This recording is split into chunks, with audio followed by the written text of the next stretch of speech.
قاری محمد طیب قاسمی کے YouTube channel کو سبسکرائب کیجیے اور امن کے پیغام کو پھیلانے میں ہماری مدد کیجیے اور نیچے دیے گئے ہوئے بیل آئیکن کو کلک کریں تاکہ ہر آنے والی نئی ویڈیو آپ کو براہ راست مل سکے۔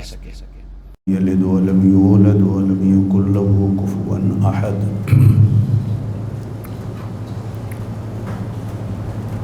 الحمد لله الذي لم يتخذ ولدا ولم يكن له شريك في الملك ولم يكن له ولي من الذل وكبره تكبيرا۔ أشهد أن لا إله إلا الله وحده لا شريك له، وأشهد أن سيدنا وسندنا ونبينا وشفيعنا محمدا عبده ورسوله صلى الله عليه وعلى آله وأصحابه وبارك وسلم تسليما كثيرا كثيرا۔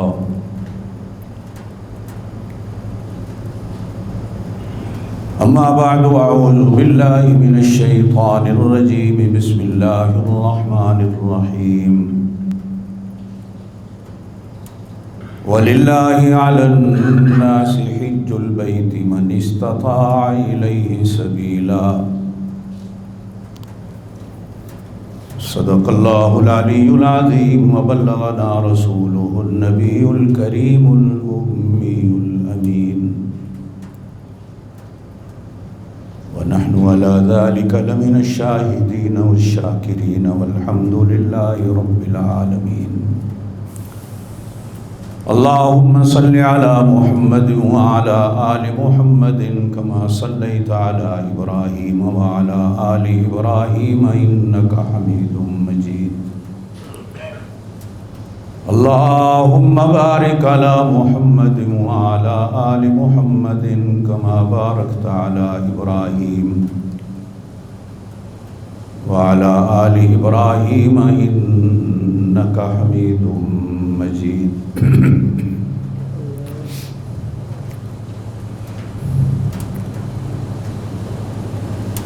اسلام کے بنیادی 5 ارکان میں سے 5ویں رکن حج کی بات آپ حضرات کے سامنے چل رہی تھی۔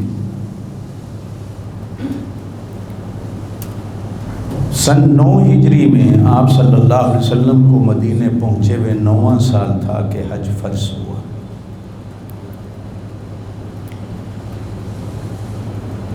آپ صلی اللہ علیہ وسلم نے سن 9 ہجری کے حج میں حضرت ابو بکر صدیق رضی اللہ تعالی عنہ کو حج کا امیر بنا کر مکہ روانہ فرمایا اور حکم دیا کہ امت کو حج تم نے کروانا۔ حضرت عتاب ابن اسید مکہ کے گورنر تھے، جن کو نبی پاک صلی اللہ علیہ وسلم نے خود گورنر مقرر فرمایا۔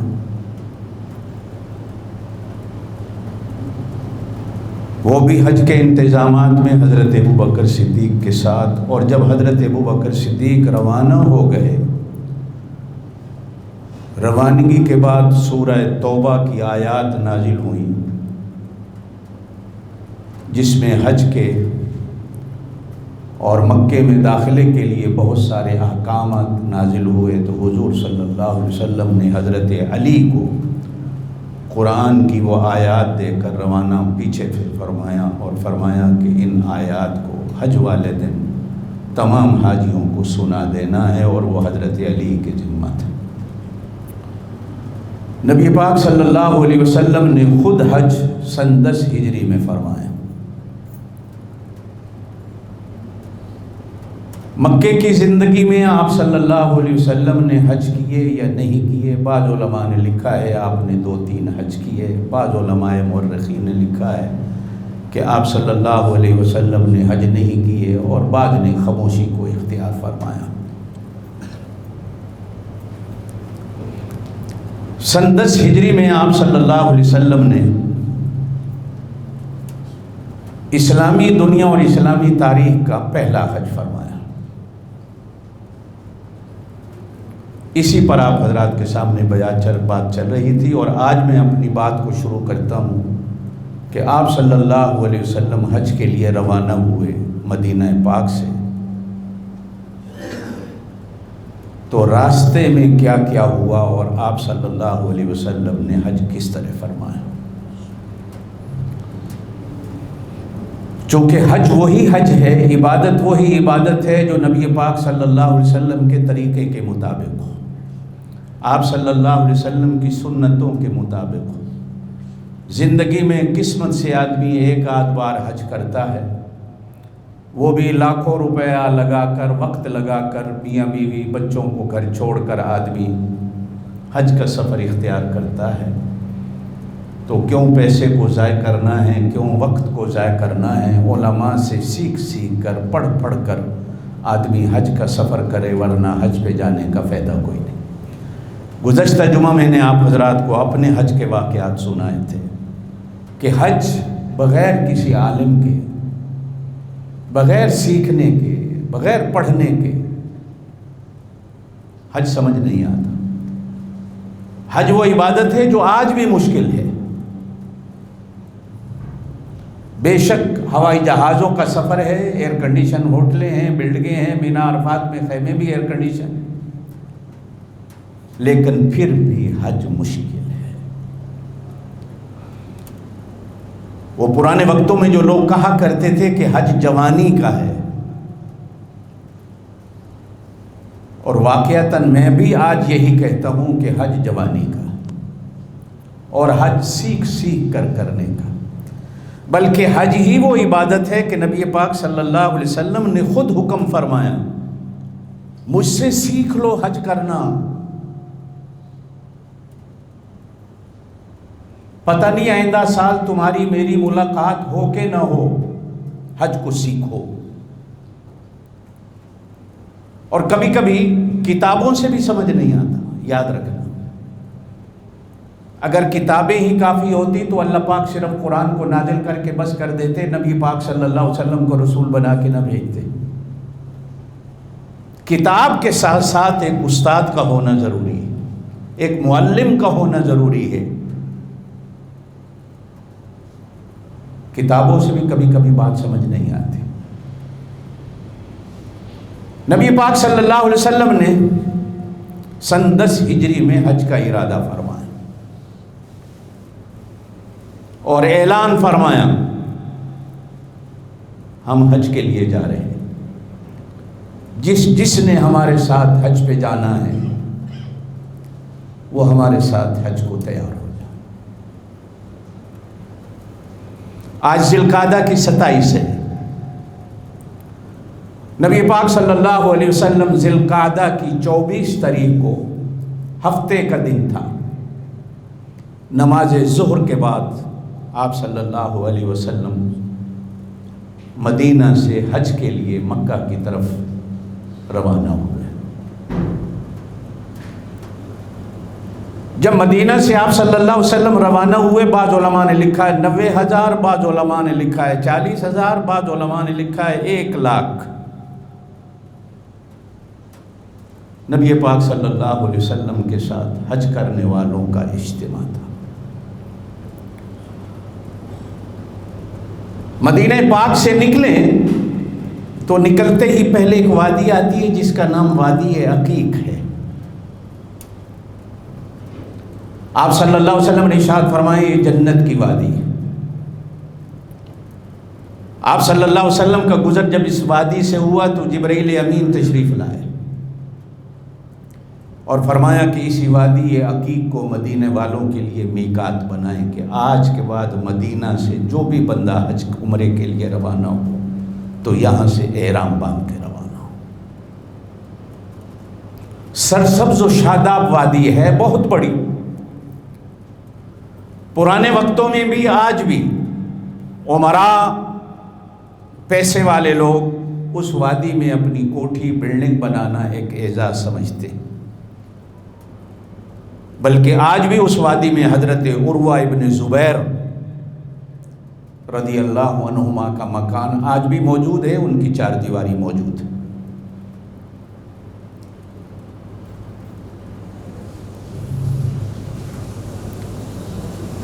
ذوالحلیفہ جس وادی کو کہا جاتا ہے، جس جگہ کو جہاں سے مدینے والے احرام باندھتے ہیں، یہ وادی عقیق کے اندر ہی ہے۔ نبی پاک صلی اللہ علیہ وسلم عصر کے وقت یہاں پہنچے تو آپ صلی اللہ علیہ وسلم نے رات یہیں رہنے کا ارادہ فرمایا تاکہ اور آنے والے لوگ بھی جو حج پہ جانا چاہتے ہیں وہ میرے ساتھ اس سفر میں شریک ہوں۔ اس جگہ کا نام آج ذوالحلیفہ ہے۔ اس زمانے میں مسجد شجرہ کے نام سے اسے یاد کیا جاتا تھا، اب یار علی کے نام سے بھی اس جگہ کو نام دیا جاتا ہے، اور مسجد میقات کے نام سے بھی اس جگہ کو یاد کیا جاتا ہے۔ نبی پاک صلی اللہ علیہ وسلم نے وہاں رات کو آرام فرمایا۔ 25 ذی القعدہ ہوئی، اتوار کا دن آیا تو نبی پاک صلی اللہ علیہ وسلم نے ظہر کی نماز بھی اسی جگہ ادا فرمائی۔ ظہر کی نماز کے بعد آپ صلی اللہ علیہ وسلم نے اسی چھوٹے سے کمرے میں، جس کو مسجد شجرہ کہا جاتا تھا، آپ صلی اللہ علیہ وسلم نے 2 رکعت نفل ادا کر کے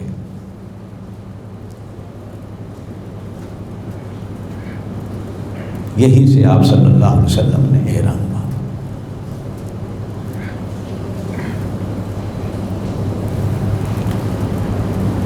اور اسی مسجد کے چھوٹے سے کمرے کے اندر نبی پاک صلی اللہ علیہ وسلم نے لبیک اللہم لبیک لبیک لا شریک لک لبیک ان الحمد والنعمت لک والملک لا شریک لک حج کا ترانہ اپنی زبان مبارک سے ارشاد فرمایا۔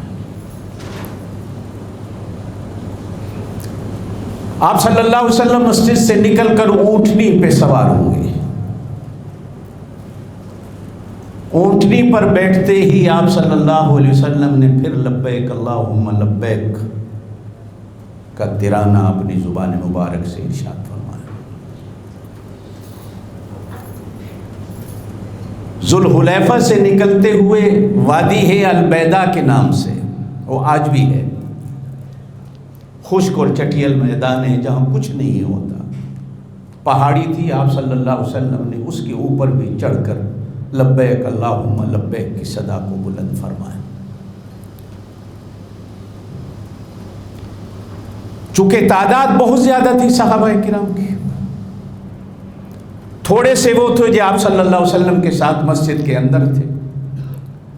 پھر آپ اونٹنی پہ سوار ہوئے تو کسی نے سنا کسی نے نہیں سنا۔ پھر جب آپ صلی اللہ علیہ وسلم پہاڑی پہ چڑھے اور آپ صلی اللہ علیہ وسلم نے لبیک کی صدا بلند کی تو ہر کسی کے کانوں میں نبی پاک صلی اللہ علیہ وسلم کی لبیک کی صدا گونجی اور ہر ایک نے سنی۔ اب یہ تینوں قول حدیث میں موجود ہیں، اس لیے بعض علماء کہتے ہیں کہ مسجد کے اندر ہی سے لبیک کی صدا پڑھیں، آج بھی حج عمرے پہ جانے والا۔ بعض علماء کہتے ہیں کہ نکل کے جب سواری پہ سوار ہو تو لبیک کی صدا بلند کرے، اور بعض علماء کہتے ہیں کہ جب اس پہاڑی کے قریب آئے جس کو البیدہ کہا جاتا ہے تو وہاں کھڑے ہو کر لبیک کی صدا کو بلند کرے۔ یہ معمولی سے اختلاف ہے، اس پر کوئی کفر ایمان کی جنگ نہیں، مسجد کے اندر بھی پڑھ سکتا ہے، باہر بھی پڑھ سکتا ہے، اونچی سواری پہ چڑھے پہاڑی پہ چڑھے تو بھی پڑھے، اس لیے کہ نبی پاک صلی اللہ علیہ وسلم نے ارشاد فرمایا جب آدمی احرام باندھتا ہے تو لبیک کی صدا شروع کر دینی چاہیے۔ احرام کیا ہے؟ صرف 2 چادریں باندھنے کا نام احرام نہیں ہوتا، ہم نے اس کو احرام کا نام دے رکھا ہے۔ احرام چادروں کو باندھنے کے ساتھ ساتھ حج اور عمرے کی نیت کرنا اور زور سے تلبیہ کہنا، یہ 3 چیزوں کا نام ہوتا۔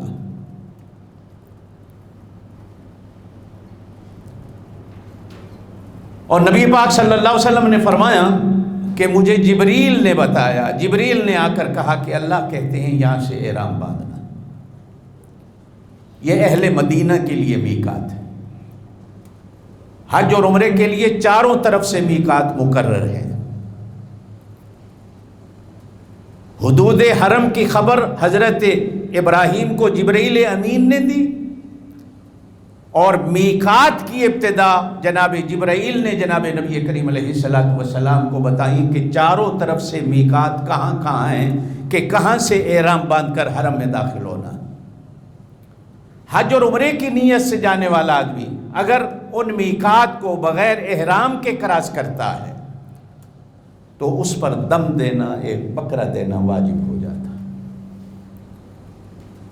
بلکہ بعض علماء نے تو یہاں تک لکھا ہے کہ تجارت کے لیے جانے والا بھی، زیارت کے لیے جانے والا بھی، ویسے بھی مکہ جانے والا، اس پر بھی احرام ضروری ہے۔ اس لیے کہ نبی پاک صلی اللہ علیہ وسلم جب بھی مکہ تشریف لائے تو آپ صلی اللہ علیہ وسلم حالت احرام میں تشریف لائے۔ ہاں، ایک آدھ دفعہ نبی پاک صلی اللہ علیہ وسلم بغیر احرام کے بھی آئے۔ خیر، آپ صلی اللہ علیہ وسلم جب مدینہ پاک سے نکلے تو راستے میں کم از کم 5 یا 6 جگہ پر آپ نے رات کو آرام فرمایا۔ آپ صلی اللہ علیہ وسلم 9ویں دن مکہ المکرمہ پہنچے۔ راستے میں کئی واقعات آتے ہیں، میں شارٹ کٹ چلتا ہوا آپ صلی اللہ علیہ وسلم کے پورے حج کو آپ حضرات کے سامنے بیان کرنا چاہوں گا۔ راستے میں لوگ اور ملتے گئے، کہا جاتا ہے کہ اس سال 1,40,000 کا نبی پاک صلی اللہ علیہ وسلم کے ساتھ حج کا اجتماع تھا۔ راستے میں بھی لوگ ملتے گئے۔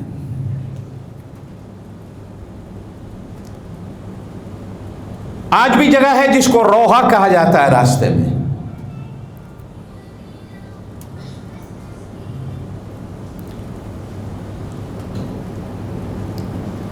دو واقعے چھوٹے سے مشہور ہیں مقام روحا کے۔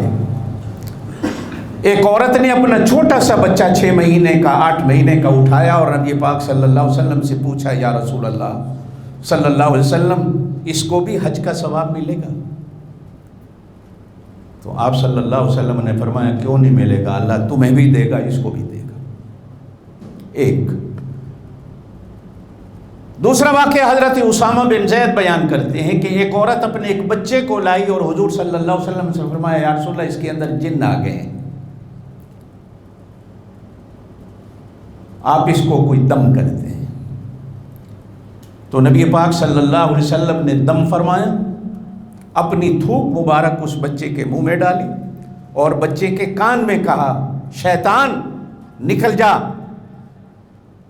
میں اللہ کا سچا رسول ہوں اور میں تجھے کہہ رہا ہوں کہ اس بچے کے جسم سے نکل جا۔ جب روانگی ہوئی آپ صلی اللہ علیہ وسلم کی اس وادی سے تو اس خاتون سے فرمایا کہ جب ہم واپس آئیں گے، اسی راستے سے آئیں گے، تو آپ ہمارے اپنے بچے کی حالت ہمیں بتانا کہ ٹھیک ہوا کہ نہیں ہوا۔ حضرت اسامہ فرماتے ہیں جب واپس آئے تو وہ عورت اسی بچے کو لائی اور عرض کی، یا رسول اللہ صلی اللہ علیہ وسلم، اس دن کے بعد سے میرے بچے کو کوئی تکلیف نہیں ہوئی۔ تو وہ بچہ، وہ خاتون نبی پاک صلی اللہ علیہ وسلم کے لیے بکری کی کتنی رانیں ہوتی ہیں بکری کی؟ 2 یا 4؟ کتنے پاؤں ہوتے ہیں بکری کے؟ زور سے بولو۔ پچھلی والی ہوتی ہے اس کو ران کہتے ہیں، آگے والی کو کیا کہتے ہیں؟ ہاں، زور سے، کیا کہتے ہیں؟ دستی۔ پچھلی والی کو ران کہا جاتا ہے، اگلی والی کو دستی کہا جاتا ہے۔ اور مزے کی بات ہے، آپ کو بتاتا چلوں کہ نبی پاک صلی اللہ علیہ وسلم کو بکرے کا گوشت سب سے زیادہ پسند تھا، اور نبی پاک صلی اللہ علیہ وسلم کو گوشت میں سے بھی دستی کا گوشت زیادہ پسند تھا۔ اس کی وجہ بھی حدیث میں ملتی ہے کہ پچھلی جو رانیں ہوتی ہیں اس میں کہیں نہ کہیں پیشاب اور اس کی مینگنیوں کی ملاوٹ ہو جاتی ہے، اگلی جو اس کی دستیاں ہوتی ہیں وہ پاک صاف ہوتی ہیں۔ ایک اس وجہ سے بھی نبی پاک صلی اللہ علیہ وسلم پسند فرماتے تھے، اور دوسری وجہ بھی حدیث میں ملتی ہے کہ پچھلی 2 رانوں کو پکانے میں دیر لگتی ہے اور دستی کا گوشت جلدی پک جاتا۔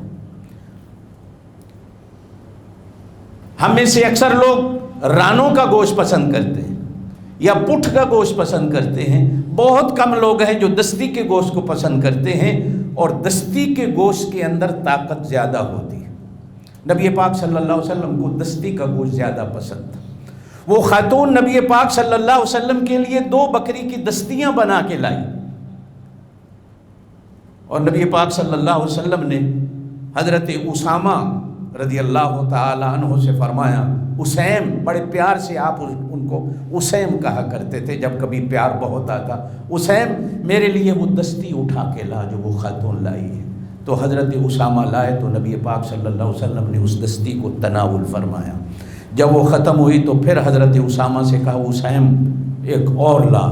حضرت اسامہ دوسری دستی بھی لائے، نبی پاک صلی اللہ علیہ وسلم نے پھر فرمایا اور لا۔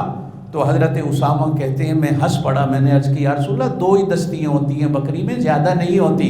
تو نبی پاک صلی اللہ علیہ وسلم نے فرمایا اگر تو مجھے جواب نہ دیتا، لیتا آتا، میں کہتا جاتا، لیتا آتا، تو آج اللہ پاک ہمارے لیے 100 نہیں ہزاروں دستیاں بھی پیدا کر دیتا۔ یہ معجزہ ہے نبی پاک صلی اللہ علیہ وسلم۔ نبی پاک صلی اللہ علیہ وسلم رات ٹھہرے روحا میں، روحا سے نکلے تو آگے ایک جگہ آتی ہے اساسا۔ نبی پاک صلی اللہ علیہ وسلم نے نکلتے ہی فرمایا روحا سے کوئی بندہ ہے جو آگے بھاگے اور ہمارے لیے پانی کا بندوبست کرے اور سائے کا بندوبست کرے۔ تو حضرت جابر ابن صخرہ یا جبار ابن صخرہ، حدیث میں دونوں نام آتے ہیں، وہ کہنے لگے یا رسول اللہ میں حاضر ہوں۔ وہ آگے دوڑے، دوڑتے دوڑتے 60-70 کلومیٹر کا سفر کر کے اسایا وہ جگہ آئی تو انہوں نے وہاں پانی کا تالاب اینٹیں رکھ کے جگہ بنائی، اور نبی پاک صلی اللہ علیہ وسلم کے لیے ایک درخت کے نیچے صفائی کر کے جگہ بنائی، اور کام کرتے تھک گئے تو نیند آ گئی۔ اب نبی پاک صلی اللہ علیہ وسلم جب تشریف لائے تو دیکھا یہ تو سو گیا ہے، تو آپ صلی اللہ علیہ وسلم نے مذاق میں فرمایا اے حوض کا مالک، اے پانی کے تالاب کا مالک، ہم اجازت چاہتے ہیں کہ تیرے تالاب سے پانی لے سکتے ہیں؟ تو آواز کو پہچان کر کھڑے ہو گئے، ہنسے، یا رسول اللہ یہ آپ کا تالاب ہے۔ تو آپ صلی اللہ علیہ وسلم نے وہاں آرام فرمایا، رات وہاں گزاری، اور حضرت جبار ابن صخرہ یا جابر ابن صخرہ فرماتے ہیں نبی پاک صلی اللہ علیہ وسلم کو میں نے اس تالاب کے پانی سے وضو کرایا۔ وضو کرانے کے بعد آپ صلی اللہ علیہ وسلم نے 2 رکعت نفل ادا کیے، تو میں بھی حضور کے پیچھے کھڑا ہو گیا، میں بائیں طرف کھڑا ہوا، تو نبی پاک صلی اللہ علیہ وسلم نے میرا ہاتھ پکڑ کر مجھے اپنی دائیں طرف کھڑا کر دی۔ تو مسئلے کا پتہ چلا اگر امام ایک ہو اور اس کے ساتھ کوئی اور ایک ہی نمازی ہو تو وہ دائیں طرف امام کے کھڑا ہو، وہ بائیں طرف کھڑا نہ ہو۔ صحابہ کرام پہنچے تو نبی پاک صلی اللہ علیہ وسلم نے رات وہاں آرام فرمایا۔ آگے چلے تو ایک وادی آتی ہے جس کا نام ہے آرج، وہاں بھی کئی واقعات آئے۔ ایک ہی اونٹ تھا جس پر نبی پاک صلی اللہ علیہ وسلم کا اور حضرت ابو بکر صدیق کا سارا سامان اونٹ پہ رکھا گیا تھا، اور وہ اونٹ کہیں گم ہو گیا، اور حضرت ابو بکر صدیق نے اپنے غلام کے ہاتھ میں اس اونٹ کی مہار دی تھی۔ غلام تو آیا، اونٹ نہ آیا، تو حضرت ابو بکر صدیق نے پوچھا اونٹ کہاں ہے؟ تو اس نے کہا جی اونٹ تو گم ہو گیا۔ تو حضرت ابو بکر صدیق نے بھی احرام باندھا ہوا تھا، احرام میں ہی اپنے غلام کو مارنا شروع کر دی۔ تو نبی پاک صلی اللہ علیہ وسلم نے دیکھا تو ہنس کر صحابہ سے کہا دیکھو اس احرام والے کو، احرام بھی باندھے ہوئے اور اس کو مار بھی رہا ہے۔ حالت احرام میں تو گالی دینا، حالت احرام میں مارنا، کسی کو برا کہنا، اونچا بولنا بھی منع ہوتا، یہ دیکھو اس کی حالت کہ اس نے احرام بھی باندھا ہوا ہے اور پھر اسے مار بھی رہا۔ اتنی دیر میں آپ صلی اللہ علیہ وسلم کی عادت مبارکہ تھی کہیں سفر پہ ہوتے تو ایک صحابی کو پیچھے رکھتے تھے، حضرت صفوان ابن معطل ان کا نام تھا رضی اللہ تعالیٰ عنہ، کہ اگر کسی کا سامان پیچھے رہ گیا ہو تو وہ گرا پڑا ہوا سامان اٹھا کے لاتا تھا۔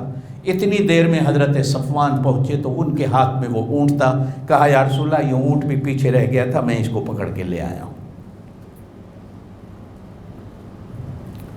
نبی پاک صلی اللہ علیہ وسلم وادی اسفان میں پہنچے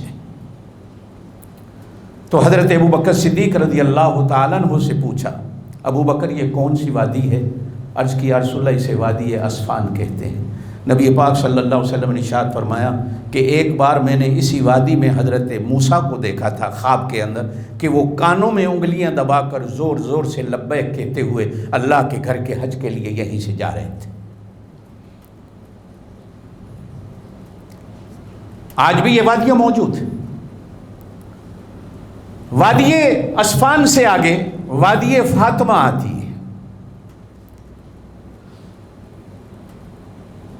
وادی فاطمہ سے آگے ایک وادی آتی ہے جس کو وادی صرف اس زمانے میں اس کا نام تھا، آج کل اس کو وادی النواریہ کہا جاتا ہے۔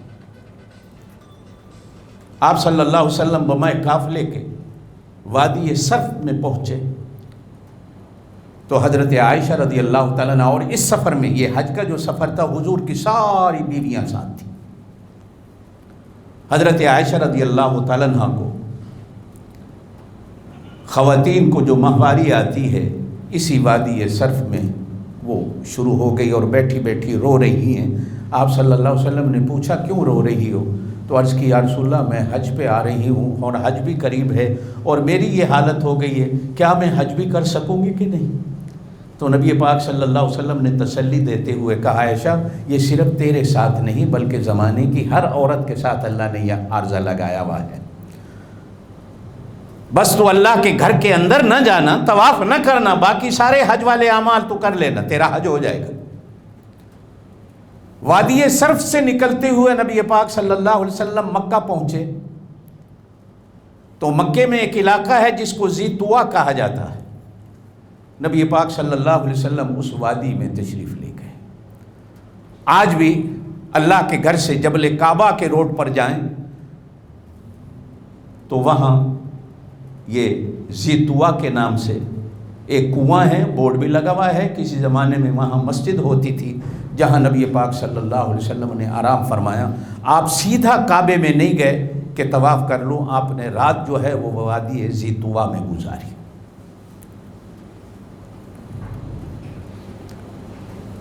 صبح ہوئی تو بجائے اس کے کہ آپ صلی اللہ علیہ وسلم وہی راستہ لے کر اللہ کے گھر طواف کرنے کے لیے جاتے، آپ نے غسل فرمایا۔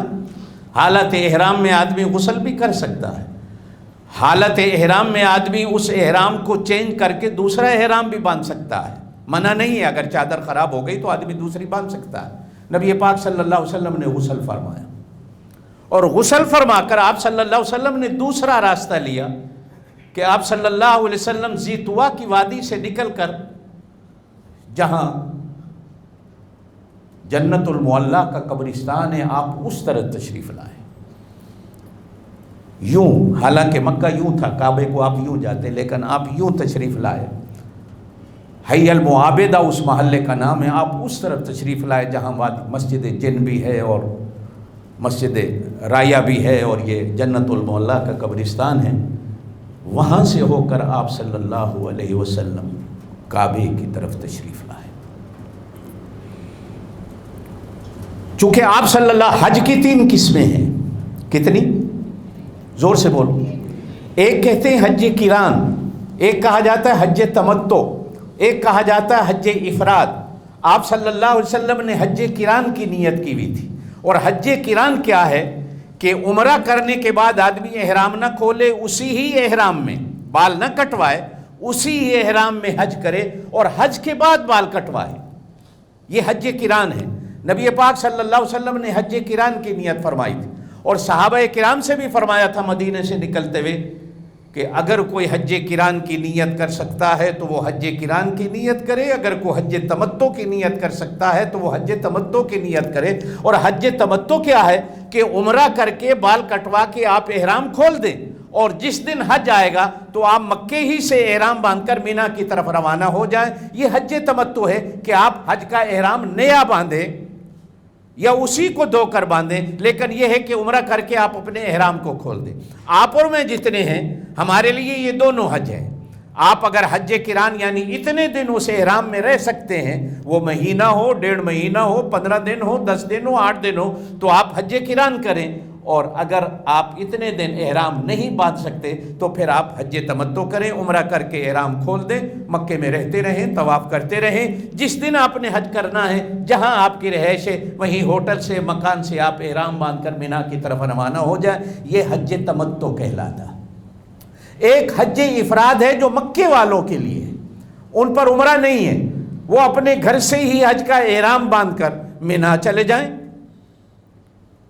اور حج کر کے آ جائیں۔ ان پر قربانی بھی نہیں، ان پر قربانی وہی ہوگی جو عام آپ اور میں یہاں قربانیاں کرتے ہیں، ورنہ حج کی قربانی نہیں۔ حج قران والے پر بھی 2 قربانیاں ہوگی، حج تمتع والوں پر بھی 2 قربانیاں ہوگی۔ ایک حج کی قربانی ہوگی اور ایک دم شکر ہوگا کہ اللہ پاک نے مجھے حج کی توفیق دی ہے، میں شکرانے کے طور پر قربانی ادا کروں۔ نبی پاک صلی اللہ علیہ وسلم اپنی قربانی کے لیے 100 اونٹ ساتھ لائے ہوئے تھے۔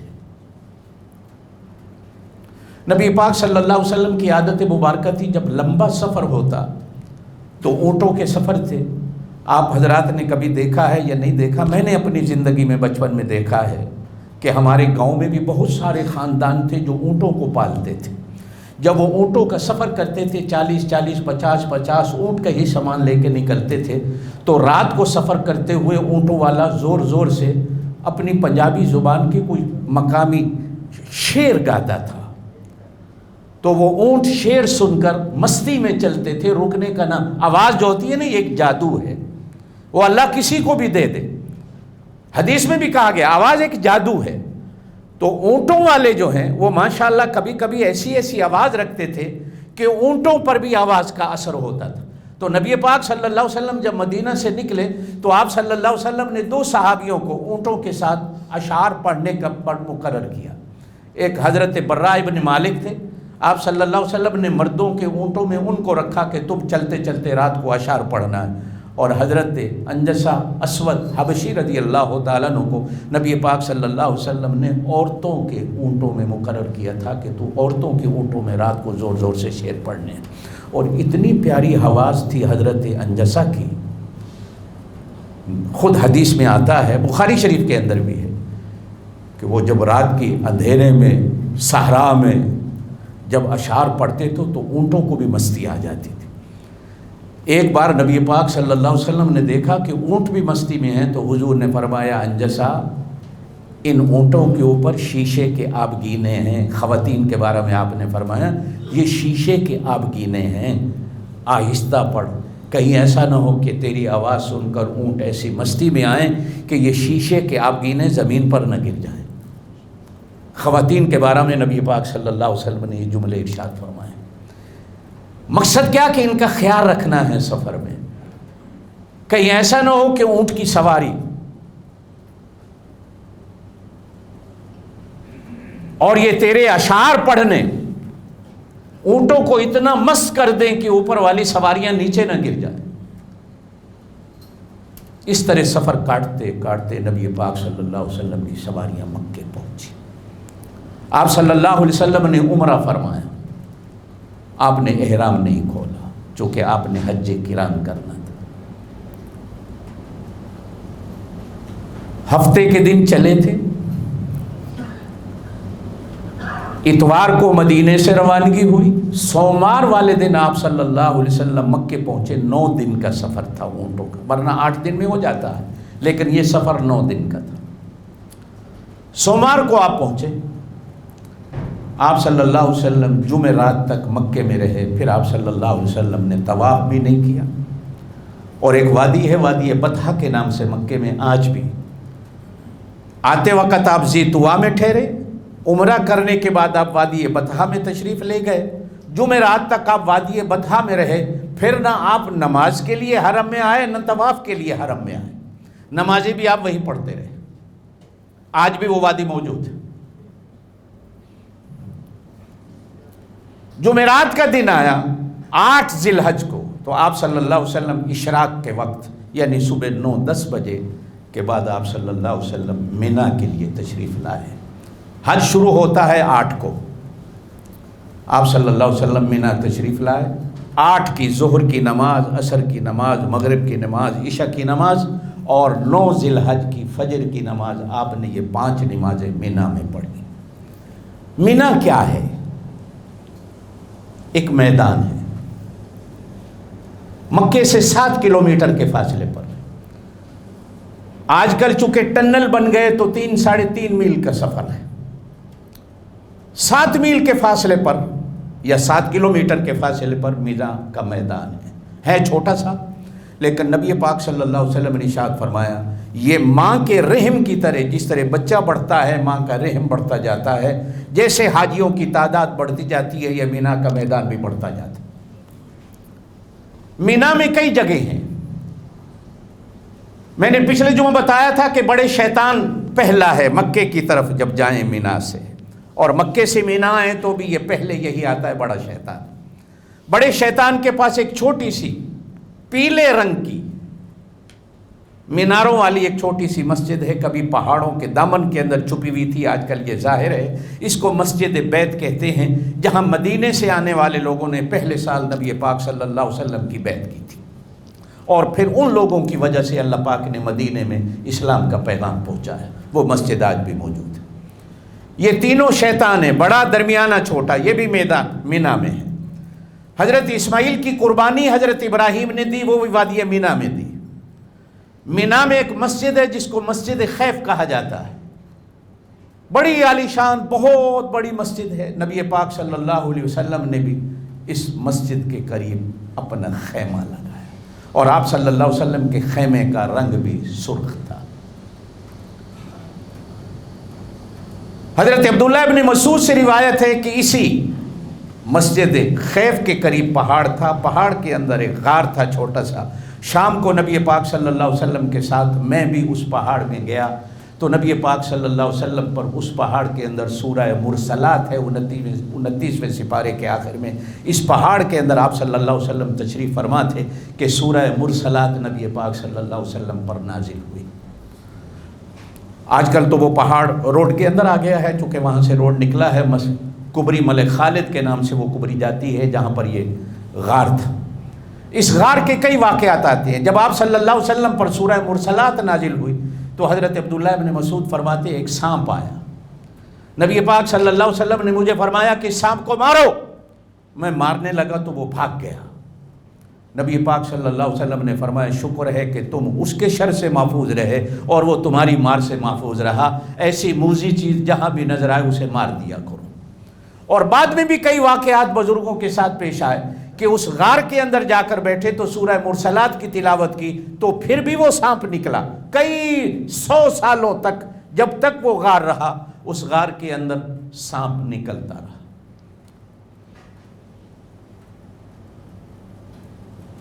آج بھی وہ حضرت اسماعیل کی قربانی والا جگہ مینا کے اندر موجود ہے۔ وادی محصر بھی اسی مینا کے اندر ہے کہ جہاں ہاتھیوں کا لشکر لے کر ابرہہ کعبے کو گرانے آیا تھا تو اللہ تعالیٰ نے ابابیلوں سے اس کو مروایا تھا۔ نبی پاک صلی اللہ علیہ وسلم نے اس مسجد کے قریب خیمہ لگایا اور آپ صلی اللہ علیہ وسلم نے 8 کی ظہر، عصر، مغرب، عشاء اور 9 ذی الحج کی فجر آپ صلی اللہ علیہ وسلم نے مینا میں پڑھی۔ فجر کا سورج نکلنے کے بعد آپ صلی اللہ علیہ وسلم نے مینا سے عرفات کی طرف کوچ کیا جو 9 ذی الحج جو حج کا دن ہوتا۔ عرفات کیا ہے؟ ایک جگہ تو یوں فرمایا گیا کہ اما حوا اور بابا آدم کو جب اللہ نے جنت پہ زمین پہ بھیجا تو دونوں دور دور تھے، اب دونوں کو اللہ پاک نے حج کا حکم فرمایا تو دونوں کی ملاقات میدان عرفات میں ہو گئی۔ عرفات کہتے ہیں جان پہچان کو، تعلقات کو، تعارف کو، ملاقات کو، اس وجہ سے اس کو عرفات کہا جاتا ہے۔ اور دوسری وجہ بھی حدیث میں ملتی ہے کہ حضرت ابراہیم علیہ السلام کو حضرت جبریل نے حج کے آ کر مسائل بتائے، جب بتائے تو پوچھا حل عرفتا، جانا کہ نہیں جانا؟ تو ابراہیم علیہ السلام نے فرمایا عرف تو یا عارف ہو، میں جان گیا، تو یہ جملہ اسی چیز سے نکلا کہ اس میدان کو عرفات کہا جاتا۔ نمبر 3، یہاں پہنچ کر آدمی کو اپنا تعارف ہوتا ہے کہ میں کیا ہوں اور کہاں آ گیا ہوں، میں اس قابل تھا کہ اس میدان میں آتا۔ اللہ کا کتنا کرم ہوا کہ اس میدان میں 1,24,000 اللہ کے نبی آئے، اور 1400 سال سے امت جا رہی ہے، اور مجھے بھی اللہ پاک نے منتخب کر کے چن کے اس میدان میں آنے کی توفیق دی۔ ایک بندے کو اپنی پہچان ہوتی ہے، دوسری بندے کو اس میدان میں اللہ کی پہچان ہوتی ہے، اور تیسری چیز کہ بندہ ایک دوسرے کو مل کر آپ کہاں سے آئے، آپ کہاں سے آئے، آپ کہاں سے آئے۔ خیمے کے اندر مختلف نسلوں کے لوگ بیٹھے ہوتے ہیں تو ایک دوسرے کا تعارف ہوتا ہے۔ اور بعض علماء نے لکھا ہے کہ میدان قیامت بھی یہی میدان عرفات ہوگا، اگرچہ ہمارے علماء نے اس چیز کو نہیں مانا، انہوں نے کہا کہ اللہ جہاں چاہے گا قائم کر دے گا۔ یہ تعارف اور عرفات اس وجہ سے نہیں کہ قیامت کے دن یہاں ہوگا، بلکہ یہ ہے کہ یہاں ایک دوسرے کا حاجی کو تعارف ہو جاتا۔ مسجد نمرہ کے پاس آپ صلی اللہ علیہ وسلم نے اپنا قیام فرمایا۔ میدان عرفات میں مسجد ہے جس کو مسجد نمرہ کہا جاتا ہے۔ احادیث میں ملتا ہے کہ اس مسجد کی سنگ بنیاد حضرت آدم علیہ السلام نے رکھی تھی، اور بعض احادیث میں ملتا ہے کہ اس مسجد کی سنگ بنیاد حضرت ابراہیم علیہ السلام نے رکھی۔ یہ مسجد آدھی حدود حرم کے اندر ہے، آدھی حدود حرم کے باہر ہے۔ نبی پاک صلی اللہ علیہ وسلم اس مسجد میں تشریف فرما ہوئے۔ اگلے حصے میں نبی پاک صلی اللہ علیہ وسلم نے مہاجرین صحابہ سے فرمایا کہ تم اپنے بستر لگاؤ، اور پچھلے حصے میں نبی پاک صلی اللہ علیہ وسلم نے انصار صحابہ سے فرمایا کہ تم بستر اپنے وہاں لگاؤ۔ زوال ہونے تک آپ صلی اللہ علیہ وسلم تشریف فرما رہے ہیں۔ جیسے ہی زوال ہوئی، سورج ڈھلا، آپ صلی اللہ علیہ وسلم اونٹنی پہ سوار ہو کر وادی ارنا میں پہنچے، اور وادی ارنا اس جگہ کا نام ہے جہاں جبل رحمت آج بھی عرفات میں موجود ہے، جہاں بابا آدم اور اماں حوا کی اللہ پاک نے ملاقات کرائی تھی۔ یہاں نبی پاک صلی اللہ علیہ وسلم نے اونٹنی پہ سوار ہو کر حج کا خطبہ ارشاد فرمایا۔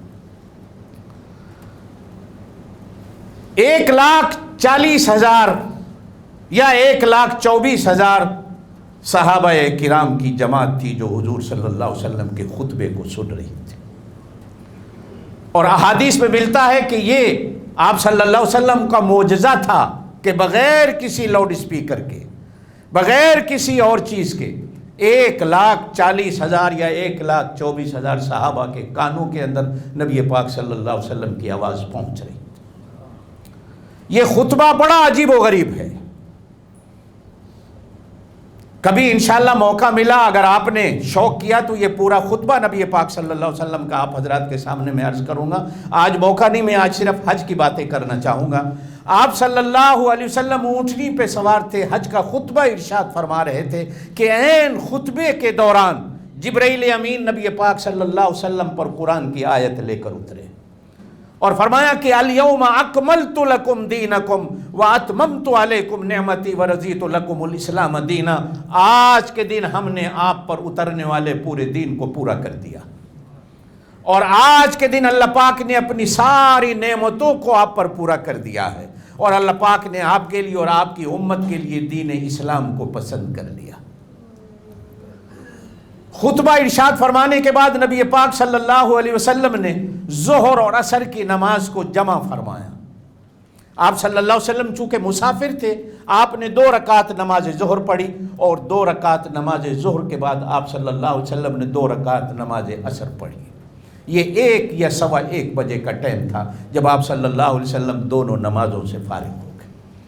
دونوں نمازوں سے فارغ ہوئے تو آپ صلی اللہ علیہ وسلم بعض احادیث میں ملتا ہے اونٹنی پر ہی پھر سوار ہوئے، بعض احادیث میں ملتا ہے اونٹنی پر نہیں، بلکہ آپ صلی اللہ علیہ وسلم پہاڑی پر چڑھے اور سورج کے غروب ہونے تک وقت اپنا دعاؤں میں گزارا،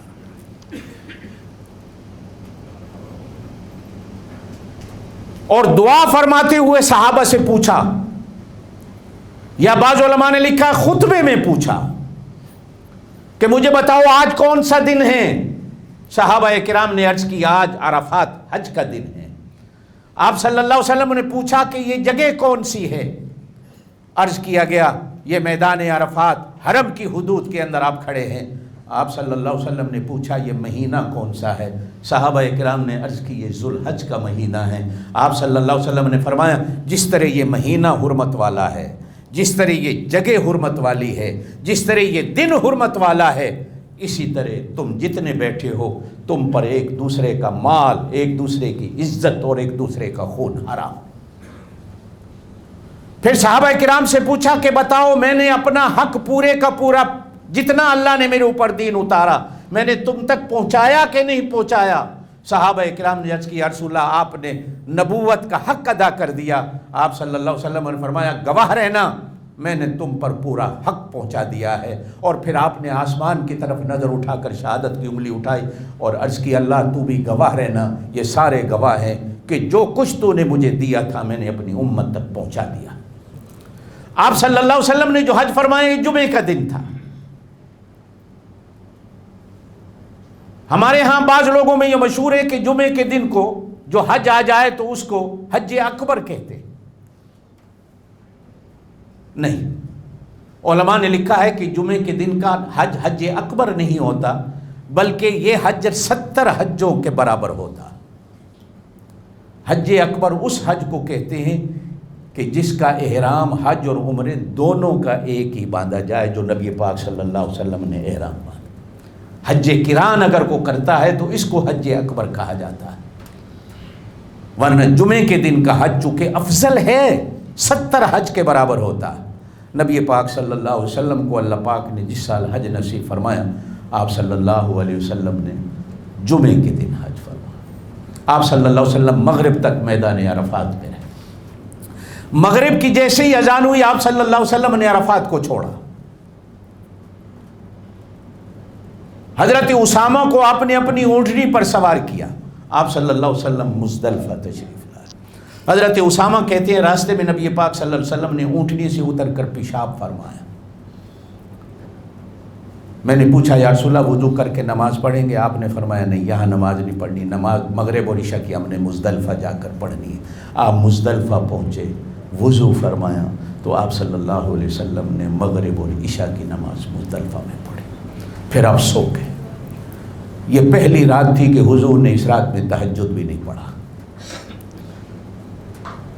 امت کے لیے رحمت فرمائی کہ کل آنے والا دن بڑا مشکل ہے، بڑے کام کرنے ہیں، لہٰذا آج کی رات مزدلفہ میں آرام کرو اور سو جاؤ۔ نبی پاک صلی اللہ علیہ وسلم نے صبح کی نماز مزدلفہ میں مسجد ہے جس کو مسجد مشعر الحرام کہا جاتا ہے، آج بھی وہ مسجد موجود ہے۔ قرآن کے دوسرے سپارے میں بھی اس مسجد کا ذکر خیر ملتا ہے۔ آپ صلی اللہ علیہ وسلم نے نماز فجر وہاں پڑھائی۔ نماز فجر کے بعد آپ صلی اللہ علیہ وسلم نے آرام پھر فرمایا۔ سورج کے نکلنے کے بعد آپ صلی اللہ علیہ وسلم نے میدان مزدلفہ میں قیام کی نیت فرمائی، اور جیسے ہی سورج تھوڑا سا اوپر ہوا تو آپ صلی اللہ علیہ وسلم مینا سے عرفات کی طرف آئے، اور عرفات کی طرف آتے ہی آپ صلی اللہ علیہ وسلم بڑے شیطان پہ تشریف لے گئے، اور بڑے شیطان کو آپ صلی اللہ علیہ وسلم نے 7 کنکریاں ماری۔ پھر آپ صلی اللہ علیہ وسلم نے قربانی فرمائی۔ 100 اونٹ قربانی کا تھا، 63 اونٹ حضور نے اپنے ہاتھ سے ذبح فرمائے، اور باقی اونٹ حضرت علی کے حوالے فرمائے، اب باقی تم ذبح کرو۔ نبی پاک صلی اللہ علیہ وسلم قربانی کر کے آپ نے اپنی زلفیں اتروائیں اور سر مبارک پر اس طرح فرمایا، اور پھر کپڑے پہن کر نبی پاک صلی اللہ علیہ وسلم مکے کی طرف روانہ ہوئے، اور آپ صلی اللہ علیہ وسلم نے طواف فرمایا۔ اس طواف کو طواف زیارت کہا جاتا ہے، جو حج کے بڑے ارکان، میں نے پچھلے جمعہ فرمایا تھا کہ حج کے 3 فرض ہیں، عرفات میں جانا اور یہ طواف کرنا اور احرام نیت کے ساتھ باندھنا، یہ 3 حج کے بڑے فرض ہیں۔ آپ صلی اللہ علیہ وسلم نے طواف اضافہ افاضہ بھی کہا جاتا ہے اور طواف زیارت بھی کہا جاتا ہے۔ طواف زیارت فرمانے کے بعد پھر آپ صلی اللہ علیہ وسلم مینا تشریف لائے، اور آپ صلی اللہ علیہ وسلم نے رات مینا میں قیام کیا۔ دوسرے دن نبی پاک صلی اللہ علیہ وسلم نے سورج کے ڈھلنے کے بعد چھوٹا درمیانہ بڑا تینوں شیطانوں کو کنکریاں ماری۔ کنکریاں مارنے کے بعد پھر آپ مینا واپس تشریف لائے اپنے خیمے میں. پھر تیسرے دن آپ صلی اللہ علیہ وسلم نے نماز ظہر کے بعد نکل کر پھر تینوں شیطانوں کو کنکریاں ماری اور پھر آپ صلی اللہ علیہ وسلم مکے کی طرف روانہ ہوئے اور مکے تشریف لائے اور وادی بطحہ میں آپ صلی اللہ علیہ وسلم نے پھر آرام فرمایا. وہاں سے آپ صلی اللہ علیہ وسلم طواف الوداع کے لیے حاضر ہوئے. طواف الوداع فرمایا تو پھر آپ صلی اللہ علیہ وسلم 14 یا 15 ذی الحج کو مکے سے مدینے کی طرف روانہ ہوئے. یہ آپ صلی اللہ علیہ وسلم کا حج مبارک تھا.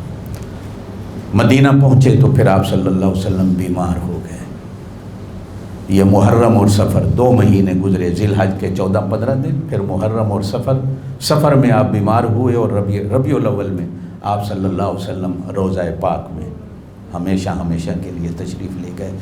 باقی زندگی رہی تو انشاءاللہ تعالی یہ سلسلہ حج کا اور بھی جو مسائل ہیں یہ چلتے رہیں گے. اللہ پاک آپ کو مجھے عمل کی توفیق نصیب فرمائے. سبحان ربک رب العزت عما یصفون وسلام علی المرسلین والحمد للہ رب العالمین.